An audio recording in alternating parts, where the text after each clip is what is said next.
about to say something that is unpopular at this time, but it is concerning the pastor and his wife on Dear Future Wifey, the podcast. Now, I watched that full segment. Now, I hear everybody saying that struggle love, I don't wish that on anyone. It seems as though the clip that's being passed around, it seems as though that she is encouraging hanging in a relationship, waiting on God to fix it, and having the grace to do so, as if God is a rewarder of those who diligently stand firm while their husband figures it out. Now, this is what I'm going to say. I do not condone a woman taking any type of ill treatment for the sake of a man choosing her. I'm not pick me. Listen, I can tell you things about my own relationships. I have a divorce for less infractions because I believe in being true to myself and honoring myself.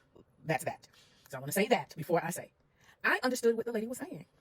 I understood that she explained at the beginning, if you watched it, she explained at the beginning they met when they were younger. She had a warped idea about relationships because of the relationship she's seen with her mother and her father. She was skewed in her thinking about her mother leaving her father, and in her young mind, she believed if I could just keep my family together, everything would be all right, because that's what she thought. In her young adolescent mind, she thought that would be the best way for her. But if you listen, she grew out of that. She learned better.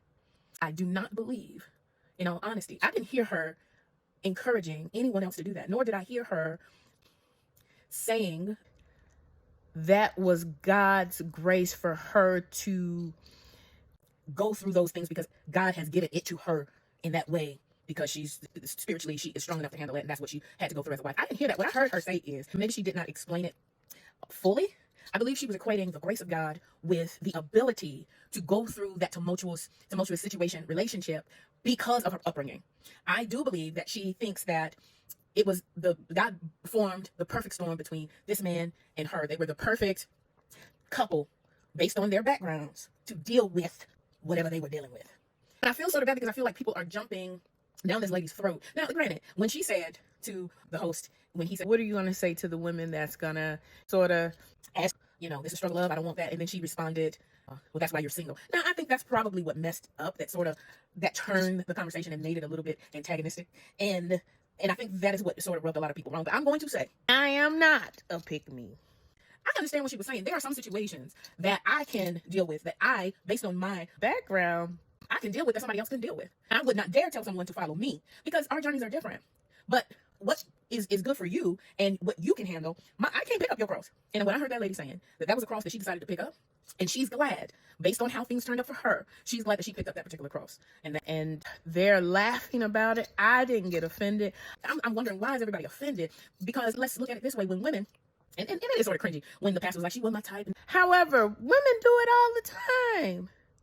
Women have said, when they talk about their love story, "Mama, tell me about your love story with Grandpappy. Oh, Mama, tell me how you met Daddy." And the stories will often start where the woman says, "Your daddy really wasn't my type, but he grew on me. He loved me, and I just started looking at him different, and that's why we're here today." We don't hear anyone say, "That's cringy. I don't want." You don't hear men talk about women who said, "You weren't my type at first." The men say, "But I wore you down. I knew what I wanted, and I changed your mind." So I think it's a little, I think y'all need to back up off a little bit. I think it's really good for views. But I wanted to come on here, even if 10 people see it.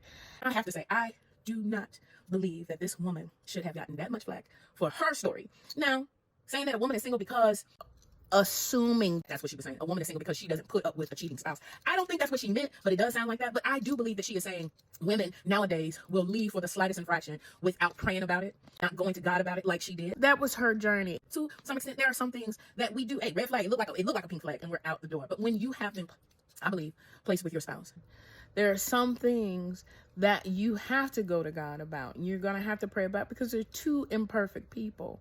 Now, don't get me saying that I'd be all right with somebody cheating and all of that thing. I'm praying that all the tendencies, the whole tendencies are gone by the time I say I do again.